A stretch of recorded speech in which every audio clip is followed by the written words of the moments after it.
যে কোনো জাদু দেখানোর জন্য জাদুকরদের পূর্বেই কিছু প্ল্যান করে নিতে হয়। যেমন এই জাদুটি দেখেন কিভাবে কালার পরিবর্তন করা হয়। একটি কাগজে দুদিকে রং করা থাকবে। প্রথম কালারটি দেখানো হবে যে এটা লুকিয়ে কালারটা পরিবর্তন করলে দেখে জাদু হয়ে যাবে, মানুষ অবাক হবে এটা দেখলে। छुए तो बदन की देखो न कटन की चदर बिछाती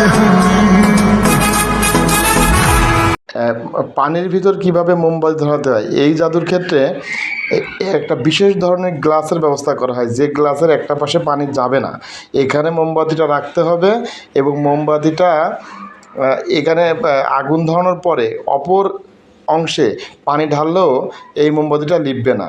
এটা হলো জাদুকরদের একটি ভেলকিবাজি।